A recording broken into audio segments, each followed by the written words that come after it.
നമസ്കാരം, ന്യൂസ് കേരളയിലേക്ക് സ്വാഗതം. ദ കേരള സ്റ്റോറി സിനിമ പ്രദർശിപ്പിക്കുന്നതിൽ തെറ്റില്ലെന്ന് NDA സ്ഥാനാർത്ഥി തുഷാർ വെള്ളാപ്പള്ളി. കേരളത്തിൽ ലവ് ജിഹാദ് ഉണ്ടെന്നും തുഷാർ വെള്ളാപ്പള്ളി ആരോപിച്ചു. സമൂഹത്തിൽ എന്താണ് നടക്കുന്നതെന്ന് കുട്ടികളും അറിയട്ടെ. ലവ് ജിഹാദ് ഇപ്പോഴും നിലനിൽക്കുന്നുണ്ട്. മുസ്ലിങ്ങളിലെ ഒരു വിഭാഗമാണ് ഇത് ചെയ്യുന്നത്. അതുകൊണ്ട് കേരള സ്റ്റോറി എല്ലാവരും കാണണമെന്നും തുഷാർ വെള്ളാപ്പള്ളി പ്രതികരിച്ചു. കേരളത്തിൽ ലവ് ജിഹാദ് ഉണ്ടെന്ന് BJP നേതാവ് പത്മജ വേണുഗോപാലും ഇതിനിടെ ആരോപിച്ചിട്ടുണ്ട്. തന്റെ പല സുഹൃത്തുക്കളുടെ മക്കൾക്കും ഇങ്ങനെ സംഭവിച്ചിട്ടുണ്ടെന്നും ഇത് സംബന്ധിച്ച് അന്വേഷണം നടത്തണമെന്നും പത്മജ പ്രതികരിച്ചു. ലവ് ജിഹാദ് ഉണ്ട്, പറയുന്ന അത്രയും ഭീകരമായിട്ടില്ലെങ്കിലും എന്റെ സുഹൃത്തുക്കളുടെ മക്കൾക്ക് ഇങ്ങനെ സംഭവിച്ചിട്ടുണ്ട്.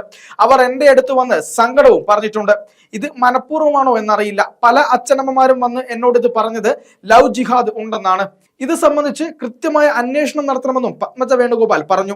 ഇടുക്കി, താമരശ്ശേരി, തലശ്ശേരി രൂപതകളുടെ കേരള സ്റ്റോറി പ്രദർശിപ്പിക്കാനുള്ള തീരുമാനത്തെക്കുറിച്ച് ചോദിച്ചപ്പോൾ ക്രിസ്ത്യൻ സമുദായത്തിൽ പലരും BJPയോട് അടുത്തുകൊണ്ടിരിക്കുകയാണെന്നും അതിന്റെ കൃത്യമായ ഉദാഹരണമാണ് ഇതെന്നുമായിരുന്നു പത്മജയുടെ മറുപടി.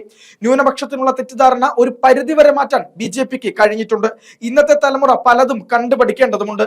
ഇതിന് ഈ സിനിമ പ്രസക്തമാണ്. തെറ്റേതാണ് ശരിയേതാണെന്ന് മനസ്സിലാക്കാൻ ഈ സന്ദേശം കുട്ടികൾക്ക് നൽകുന്നത് നല്ലതാണെന്നും പത്മജ വേണുഗോപാൽ കൂട്ടിച്ചേർത്തു. ദ കേരള സ്റ്റോറി പ്രദർശിപ്പിക്കാൻ താമരശ്ശേരി രൂപതയും തലശ്ശേരി രൂപതയുടെ KCYM യൂണിറ്റുകളിൽ ചിത്രം പ്രദർശിപ്പിക്കാനുമായിരുന്നു തീരുമാനിച്ചിരുന്നത്. സിനിമ കാണണമെന്ന് സിറോ മലബാർ സഭയുടെ യുവജന വിഭാഗമായ KCYM ആഹ്വാനവും ചെയ്തിരുന്നു.